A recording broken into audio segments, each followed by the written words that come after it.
Chennai drugs కేసులో ఇప్పుడు మరింత దూకుడు పెరిగింది. ఈ కేసులో నటుడు శ్రీరామ్ అరెస్ట్ అయ్యాడు అనే వార్త సినీ ఇండస్ట్రీలో పెద్ద సంచలనం అయింది. తిరుపతికి చెందిన శ్రీరామ్ ను ప్రస్తుతం చెన్నై నగరంలోని నుంగంబాకం పోలీసులు విచారిస్తున్నారు. రోజాపూలు సినిమాతో తెలుగు, తమిళ సినిమాల్లో అడుగుపెట్టి తనకంటూ మంచి గుర్తింపు తెచ్చుకున్న శ్రీరామ్ ఇప్పుడు డ్రగ్స్ కేసులో ఇరుక్కుపోవడం కలకలం రేపుతోంది. చుట్టూ జరుగుతున్న పరిణామాలు మరింత ఉత్కంఠ రేపుతున్నాయి.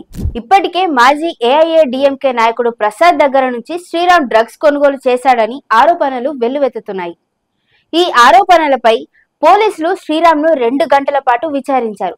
అంతేకాకుండా చెన్నై రాజీవ్ గాంధీ ప్రభుత్వాసుపత్రిలో శ్రీరామ్ ను మెడికల్ టెస్టులు నిర్వహించి రక్త నమూనాలు సేకరించారు. ప్రసాద్ తో పాటు డ్రగ్స్ కేసులో అరెస్ట్ అయిన మరో ఇద్దరు ఇచ్చిన ఫిర్యాదు ఆధారంగా పోలీసులు శ్రీరామ్ పై విచారణ చేస్తున్నారు. ఈ కేసులో శ్రీరామ్ పేరు బయటపడగానే ఒక్కసారిగా టాలీవుడ్, కోలీవుడ్ లో హాట్ టాపిక్ గా మారిపోయింది. ఇక సినిమా విషయానికి వస్తే గతేడాది ఈటీవీ విన్ ఓటీటీలో వచ్చిన వలరీ సినిమాలో శ్రీరామ్ నటించాడు. ప్రస్తుతం ఆయన నటించిన మరో సినిమా ఎర్రచీర విడుదలకు సిద్ధంగా ఉంది. అయితే డ్రగ్స్ కేసు వ్యవహారం ఆయన కెరీర్ పై ఎంతవరకు ప్రభావం చూపుతుందో వేచి చూడాల్సిందే.